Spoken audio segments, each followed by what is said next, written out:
Hi, everyone. You are with Brian Kulak, the Chief Academic Officer for the district. And I'm Dave Walsh. I teach high school chemistry and other sciences. So what we're doing this summer is spending some time screencasting the Danielson model for teacher evaluation. So it's available for you whenever you need it, and you can hear an administrator and a teacher talking about what we are both looking to do and see when you're observed.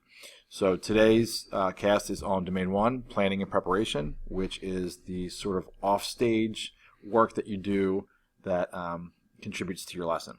So we'll go through each of these 6 components.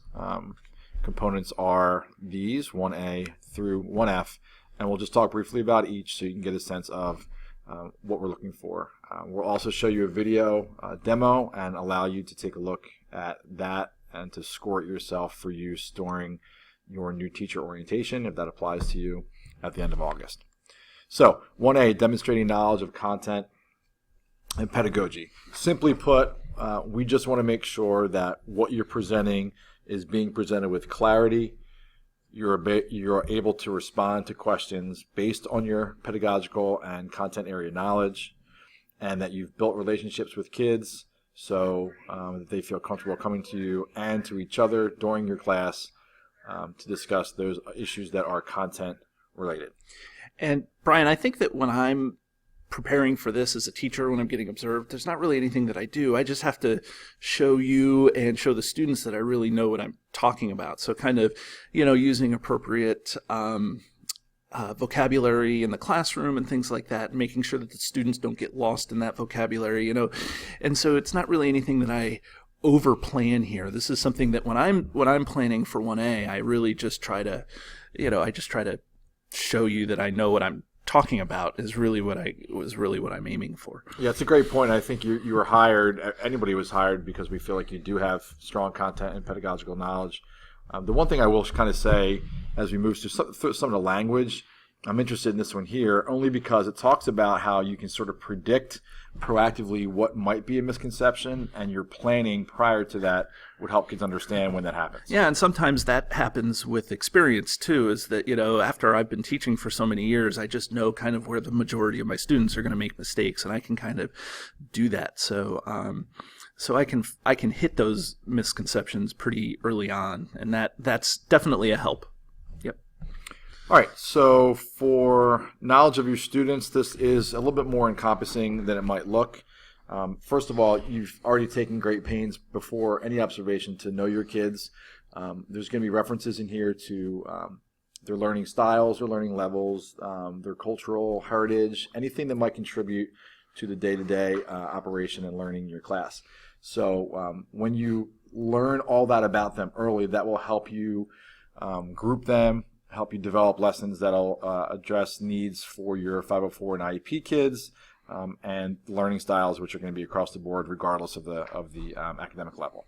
Yeah, and I think also when we're looking at knowledge of students, it's not just necessarily knowledge of the student's performance in your class, but it's also, getting to know the student as a person.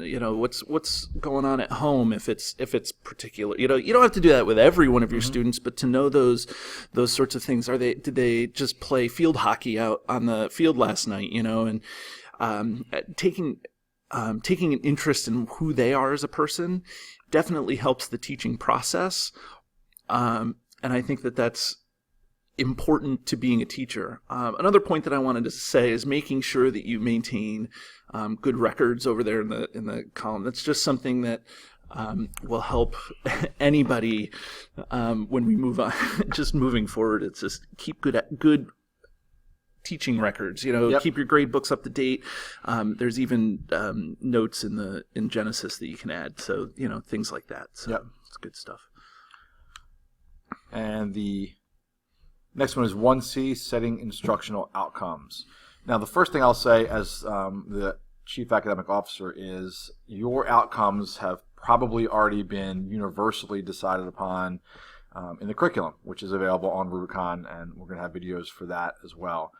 Just as sort of the big idea model for each unit and or course, but within that, and Dave will talk about this in a second, you also need to keep in mind that we are really about learning, not doing. So when you think about your outcomes for a mini lesson or an entire lesson, a unit, or your course, what is it that you want the kids to learn, not do?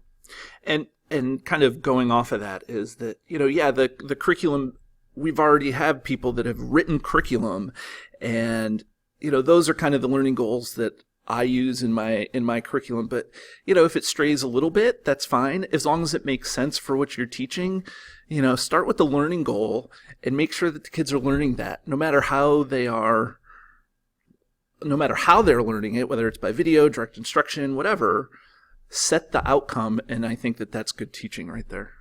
And I think that's also easy to see or not see.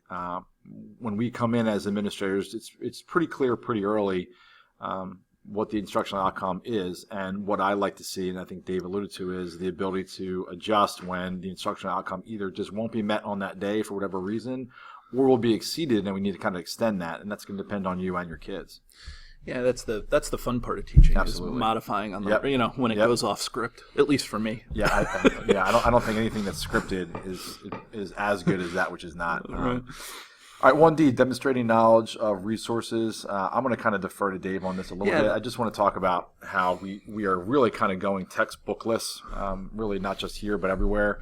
And resources are everywhere, so we just encourage you to find as many as you can. Yeah, and I'd talk just specifically for a minute about the textbook. The textbook is not a bad resource or a good resource. It's just one resource. And in this day and age of connectivity and technology and even connection to other people that you're teaching with, the textbook is just one of the many resources you can use. So I think it's important in my own class to, maybe a textbook, but maybe not. I teach one class completely textbookless, and it's just, the point is that, make sure that your kids are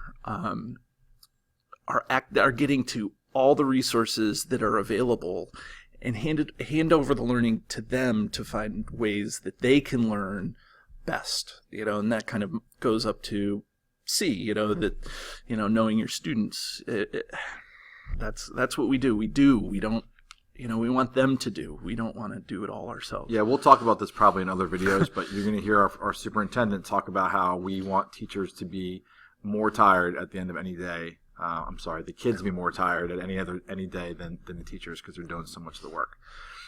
Designing coherent instruction, 1E. So this one is going to ask that you combine activities, grouping, and assessment as often as you can, always with the idea that there's a learning outcome that needs to be met on that day. So when you think about the plethora of activities you might have in your bag of tricks, which ones are going to work on that day when we come see you? Which ones do you want to put away because they're still not as refined or honed as you want them to be? And then on any given day, how are you grouping the kids so that the most efficient learning is happening, particularly in a student-centered way? Yeah, and in this, I say things like you need to trust your professionality here. Like you need to say, hey, what's best for the kids? When you're designing coherent instruction, it's really hard sometimes to stand up in front of the class and hear the kids complain, or they want to be in this group, or they want to do this other thing that this other teacher's doing. But you need to trust in your own professionalism and your own view for what is right for the class, and that's going to push you to being the best for your students. And that's what I kind of typically do in my classroom is I do engage them and listen to them, but I try to, say that I kind of know what's best for them in the overall umbrella sort of way. So finally, 1F, designing student assessments. You're going to probably hear us talk about formative assessment more than anything else when it comes to this one, because we want you to constantly monitor what the kids know and don't know. So they need to match the learning expectations. And of course include modifications if necessary. And with the technology in our district, you can certainly do this constantly and in a real-time way. Yeah, and the technology definitely gets you to assess. An assessment isn't traditional assessment just. It can be, good old-fashioned questioning, kind of the traditional choral response, all those things that I learned about when I was in school. But, what about doing using tech to take a poll or something like that. Like there's all sorts of ways that you can assess that are all valid, equally valid, that I think that you should explore to see which ones work best for your students. Yep, and if you're a rubric person, that's fine. We are not an over rubric district, but if you feel like that's something that's going to be helpful for you to help assess kids, that's great. Or it could just be thumbs up, thumbs down, especially in an elementary setting. So don't feel like there's any one way to do it, but certainly it should be ongoing as often as you possibly can to check for understanding. Yeah, and I think that you just try stuff. Go out of the box a little bit. Go out of your comfort zone. Maybe try whatever you think is going to work. If it doesn't work, okay, do it differently the next time. And that's kind of the theme throughout the whole process, is to grow and get better. So. Okay, so we will leave you now and see you again in Domain 2. Thanks for listening.